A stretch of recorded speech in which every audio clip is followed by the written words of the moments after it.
the NFL Spotlight Show. This is the Friday, August 29 edition. We are presented by FanDuel Sportsbook. And of course, over the last couple of weeks here on the show, we have been doing our team-by-team previews, being joined by beat reporters and all the great people who cover teams around the NFL. But for today's show, we are under a week away from the NFL season kicking off, and we have a blockbuster trade in the NFL. The Cowboys did it. They actually did it. They are trading away Micah Parsons. He is headed to the Green Bay Packers, 2 first-round picks, and Kenny Clark, the longtime defensive tackle, the longest tenured player on the Green Bay Packers, who was on this show about a year ago today. He is heading to the Cowboys, and Micah Parsons is heading to Green Bay. And the details of this trade, it's a big contract for Micah Parsons, 4 years, $188 million. That comes out to $47 million per year, the highest paid non-quarterback by a wide margin.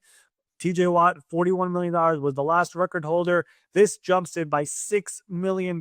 It's a true market reset. And throughout the day on Thursday, we started figuring out all the puzzle pieces to this entire saga between Micah and the Cowboys. It was going on since March. We know about the meeting that Micah Parsons had with Jerry Jones. Micah claimed it was supposed to be a leadership meeting. It ended up becoming a negotiation. We found out on Thursday from ESPN's excellent reporting that the offer that Jerry Jones made and the one that he thought Micah Parsons gave him a handshake agreement for was a 5-year deal for $202.5 million. That comes out to $40.5 million per year. That was a very big detail because knowing athletes first, knowing the agent David Mulugeta, he would never do a 5-year deal with 1 more year left on the contract. That means being locked in for 6 years, because that essentially means the client probably has no chance of getting another bite of the apple later in his career because he has such a long-term deal. And ever since that negotiation that happened between Micah Parsons and Jerry Jones, they have had no talks ever since because Jerry Jones believed that was the deal. That was it. And of course, David Mulugeta, who's one of the better agents in the NFL, was like, no, we don't have a deal. We don't have a deal at all. And throughout these last couple of months, we've seen the trade request. We've seen them lying during that preseason game, laying back on the bench or the trainer's table. We've seen him say he has a back injury. We've seen the team say it's not a back injury. He's fine. We've seen him get a second opinion. It was getting ugly. It was getting complicated. It was getting tough. And the Cowboys were like, you know what? Enough is enough. And they trade him over to the Green Bay Packers. Now, there are so many ramifications to all of this. First of all, the fact that Dallas would trade him in late August instead of doing it back in March and April is flabbergasting to people around the NFL, because the stuff that Dallas just got, it's assets that could basically help in the future. It's not going to help your current team right now. The most reminiscent trade to something like this happening is probably the Khalil Mack one that happened a number of years ago, but the situations were different a little bit because the Raiders were not a competitive team. That was more of a rebuilding team.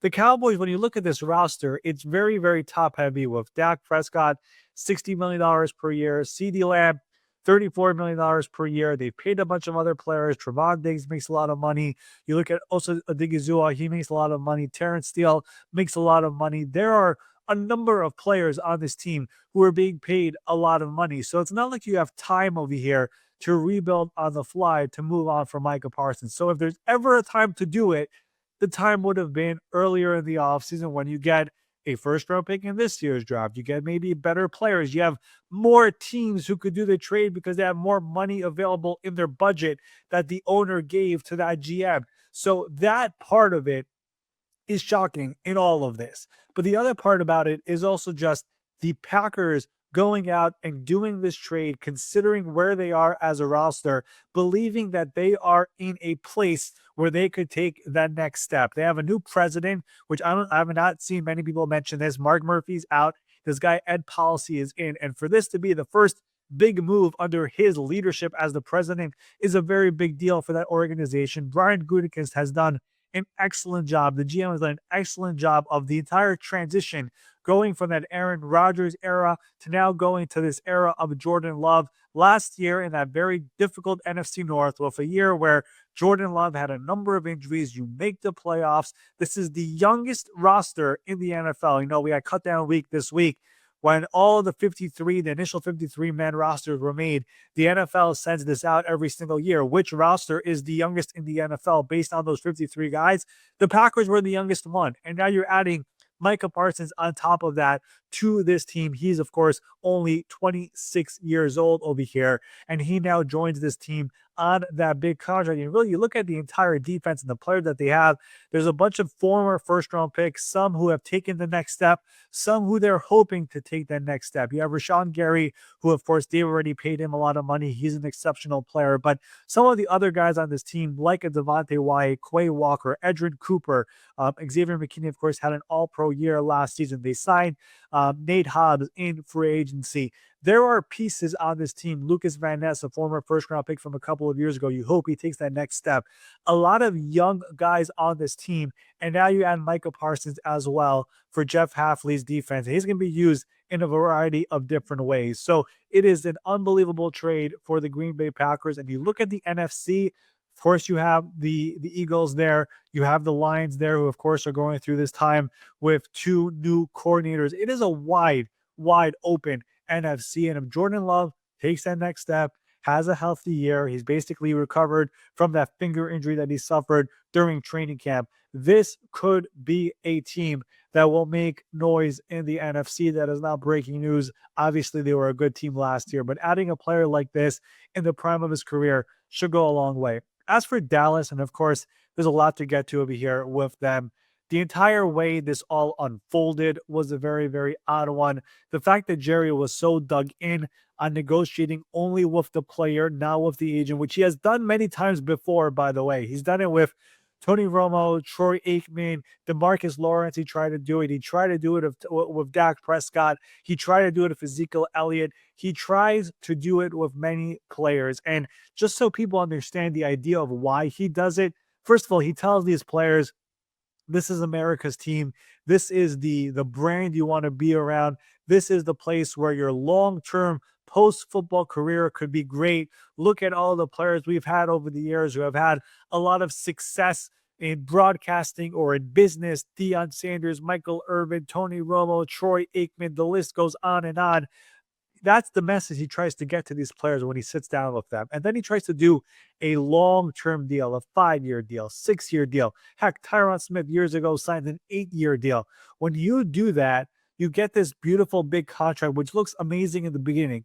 But as the years go on in the contract, the market continues to reset, and eventually the guarantees of the contract run out. And now the team essentially has these team options because none of the money is guaranteed. And the market is much higher than where it once was. And you as the player and the agent can go up there and say, hey, we have 4 years left. Can we get a new deal? The team will like get lost, right? So that has been the idea that Jerry has tried to do over the years. He tried to do it with Micah Parsons, and the agent stopped it.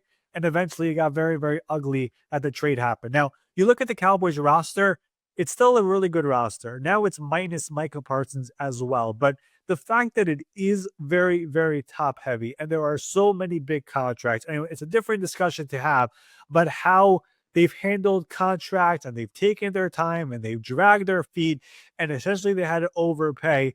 But the idea of trading Micah Parsons, it's been out there for a number of months in league circles dating back to February. Now, no one believed that Jerry would actually do it because if you look at the history of Jerry, he is somebody who has had a number of players on his team that are star players who have had dramatic moments. He never trades star players. I think he's only traded one player in his ownership as the Cowboys owner who made the Pro Bowl and then got traded. I think it happened back in the early 90s. So it's a very rare thing for him to do. But when you look at where the Cowboys are from a cap standpoint, a cash standpoint, and where they are organizationally, there is a world where you could say, okay, I see where they're coming from. The criticism they're going to get is the fact that they waited until August to do it. There were not that many teams involved because the budgets were already set around the NFL. And that is the criticism they're going to get. But there is no other GM in football who would do a trade like this because obviously they would be run out of town. The GM in Dallas is Jerry Jones. He cannot, you can fire him. That's not going to happen. So that is the big difference when it comes to all of this. Week 4 is going to be the big game. Packers visiting the Cowboys. Micah Parsons returns to Dallas. That's going to be quite a crazy atmosphere and environment. And Jerry on the sideline and Micah walking in. We'll see what the reaction is for there. Cowboys, of course, and Eagles open up the season on Thursday night. That is 6 days from right now as of this recording. So it's going to be quite the atmosphere. And the NFL, the news never stops. There's a lot more reaction to this news that we're going to have over here on the NFL Spotlight Show on Monday when we're back, when officially will be game week around the NFL for all 32 teams. But the ripple effects will be felt across the league. Packers get better. Cowboys, very, very interesting spot considering their roster. And we will be back here on Monday morning with more reaction, more talk around the NFL with everything you need to know. We will see you then.